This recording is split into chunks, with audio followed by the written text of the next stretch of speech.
Alright, fight fans, here are the top 3 fighters to watch at UFC 328. Number 3. Ateba Gautier. This is the story of Ateba Gautier, the Cameroonian middleweight known as the Silent Assassin. A fighter who treats the octagon like a laboratory. He is 6'4", only 24 years old, and he holds a degree in physics. Born and raised in Cameroon, Gautier didn't start organized training until his late teens at the Maboa Sports Association. He soon fell in love with combat sports, and later earned silver at the 2024 African Sambo Championships. But his mother set one strict rule: no fighting without a degree.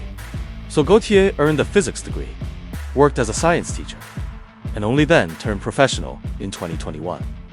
At 19, he moved over 5,600 kilometers alone to Manchester, joining Manchester top team alongside UFC featherweight Laron Murphy. That leap of faith paid off. After a single split decision loss in 2022, Gautier went on a finishing spree. On Dana White's Contender Series in 2024, he won by second round TKO to earn his UFC contract. Since then, he's been unstoppable. A first round knockout in his debut, followed by a first round knockout at UFC 318.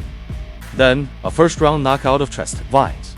He proved he could also go the distance, beating Andrei Pulyev by unanimous decision. Away from the cage, he adopted twin kittens, named Maya and Lily. Even as he climbs the rankings, Ateba Gautier is still a scholar. He's currently studying geology. He has 10 wins and just 1 loss, 8 of those wins by knockout. Now, this scholarly striker faces the gritty Ozzy Diaz at UFC 328. The teacher is about to give another lesson, and the middleweight division is watching closely. Number 2. Baisangur Susurkaev.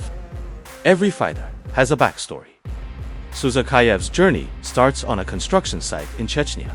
He grew up in a region where combat sports are part of daily life. He was the 2019 Russian national pankration champion.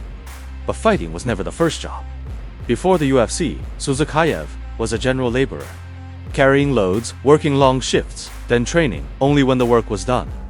That grit stayed with him long after he left the building sites behind.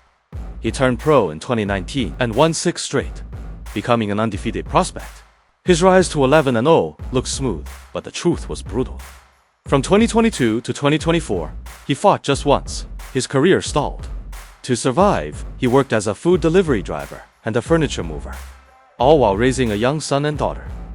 He didn't chase glory, he chased stability. Then came 2023. He moved to Miami, joined Killcliff, and started training alongside RDR, and later Hamzat Chimaev. Even then, life was not glamorous. He split his days between elite sparring sessions and late-night shifts hauling furniture to send money home. He won his fight in Fury FC by KO and caught the eye of UFC matchmaker. In August 2025, Susurkaev took a Contender Series fight on 4 days' notice. He won by first-round finish and earned a UFC contract. Then, instead of resting, he fought again 4 days later at UFC 319, setting a modern record for the shortest turnaround between a Contender Series win and a UFC debut. He won again by submission. For months after that, he knocked out Eric McConaughey at Madison Square Garden. 3 finishes in 6 months. The hunter had arrived. Now, at just 24 years old, undefeated and dangerous everywhere the fight goes, Susurkaev faces his next test, UFC 238 in New Jersey, against the Brazilian finisher Jordan Santos. No more side jobs, no more waiting. This is what he built all those hard years for. Another win will continue to push him up the middleweight ladder. Number 1. Yaroslav Amosov. Although Yaroslav Amosov is new to the UFC, he is no rookie. He is a 14-year veteran and a former Bellator champion. He has 29 wins and just 1 lone loss.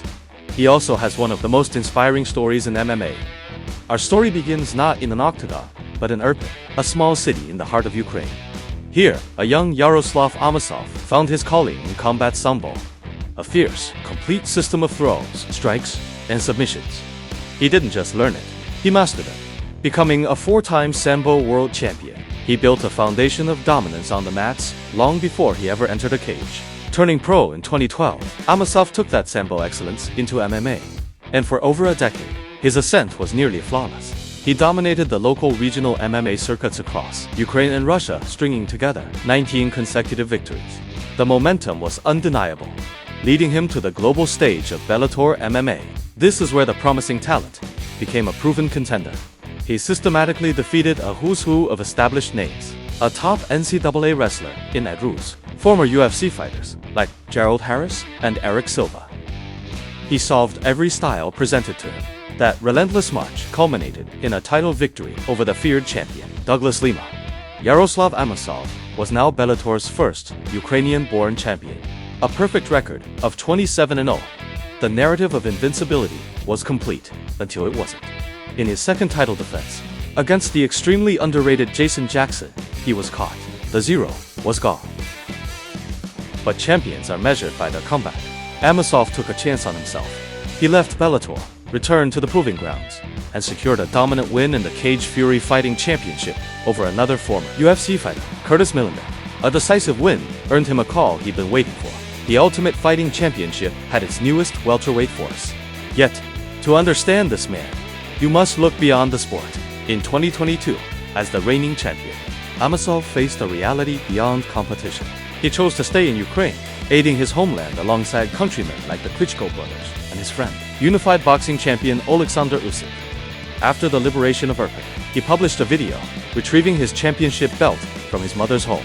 It was a quiet, powerful testament to what he fights for: home, heritage, and the unbreakable spirit they represent. He finally made his long-awaited UFC debut last December.